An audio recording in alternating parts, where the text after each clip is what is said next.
Troy Green.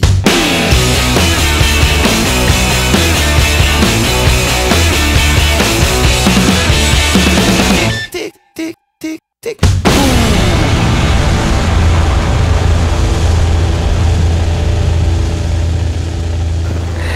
Première chose, est-ce que vous pouvez vous présenter? Alors bonjour monsieur, je m'appelle Simon et je joue dans un groupe qui s'appelle Aaron. Je chante et je compose des trucs avec mon pote, putain quelle intro, qui s'appelle Olivier. Et puis moi je fais un peu de chœur et je joue du piano, beaucoup de chœur maintenant.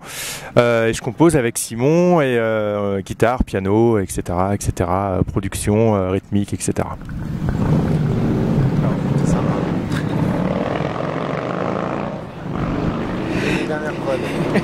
Ça sonne bien, on croit du David Guetta, c'est super.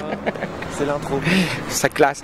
Comme ça, Ce lieu, c'est pas un lieu inconnu pour vous? Vous avez fait une résidence il y a pas très longtemps. Ouais. Est-ce que vous pouvez me raconter comment ça s'est passé? Alors on a eu l'opportunité de venir passer une quinzaine de jours ici avant notre première date de tournée, la coopérative de mai en octobre dernier. Donc on habitait dans un gîte qui était à moitié hanté, un peu bizarre, un truc avec des... Enfin voilà, c'était sympa.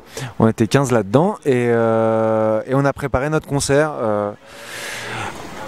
sous l'œil bienveillant d'un mec qui s'appelle Didier Vieillot, qui est un peu le grand organisateur d'Europa Vox, enfin voilà, de la Copé aussi, et qui nous avait prédit si jamais on passait l'étape du premier concert à Clermont à la coopérative, une jolie tournée. Et il nous a dit que c'était une date un peu test et porte-bonheur, donc voilà, on avait une petite pression et ça va, ça s'est bien passé. C'était cool. Pendant ces 15 jours que vous avez passé ici, il y a eu des moments de révélation pour vous, des moments où vous avez senti que vous aviez passé à une étape supérieure? Je crois que tout d'un coup on avait fait quelques répètes avant avec les musiciens qu'on avait rencontrés pour cette tournée-là. On est 5 sur scène et en fait on s'est rendu compte de la matière qu'on avait dans les mains, un truc qui nous plaisait quoi. On savait qu'on avait pris la bonne direction parce que c'est toujours particulier quand d'un coup de ton album qui est destiné à une écoute un peu personnelle et solitaire, tu passes à la réorchestration du live. Il y a toujours ce petit moment de doute où est-ce que ça va être bien interprété ce morceau-là, est-ce que on fait bien de le réorchestrer comme ça.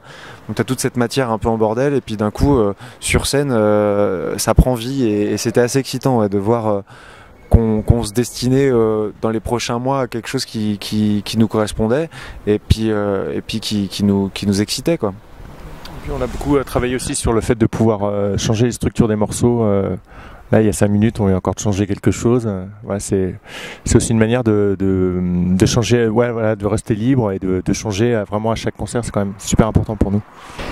Il y a toujours le danger du deuxième album, le fameux piège du deuxième album. Est-ce que c'est quelque chose dont vous aviez conscience? Est-ce que c'est un truc qui vous a affolé? Est-ce qu'il y a eu des fausses pistes ou est-ce que vous étiez assez confiant? Il n'y a pas eu de fausses pistes parce qu'on s'autorise tout. Donc, et quand on sent que ça nous plaît pas, c'est très vite. Après, le fait de travailler en home studio et de pas être pour ce deuxième album entouré d'un réalisateur superstar dans un studio à Los Angeles ou je sais pas à l'Ouest, enfin n'importe où, voilà, de dépenser plein de thunes, ça nous permettait aussi de juste retrouver le plaisir de faire de la musique tous les deux.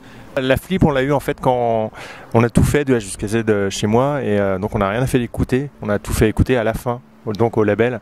Là, on a pris conscience qu'on avait vraiment fait un deuxième album et c'est là qu'est venue la pression en fait. Voilà, à partir du moment où ça t'appartient presque plus en fait. Dernière question, quand vous étiez ici enfermé pendant 15 jours, est-ce que vous avez pu profiter un peu de l'Auvergne? Est-ce que vous êtes sorti un petit peu? Est-ce que vous avez vu des choses? Ouah, non, on n'a rien vu du tout. On a vu une crêpe à un moment. On a vu une tornade. Ouais, on a vu un truc de dingue. On a vu une espèce de tornade d'éclairs de chaleur complètement dingue. Je sais pas ce que c'était. On était tous un peu, on avait picolé. On s'est dit putain, c'est les extraterrestres qui débarquent. C'était un truc phénoménal. C'est une vidéo d'ailleurs qu'on a filmée et qu'on a inclus dans notre set en fait, sur les LED. Il y a le lighteux qui était là, il était putain, c'est génial et tout. Il l'a filmé et il a tout trituré et maintenant elle est dans notre set.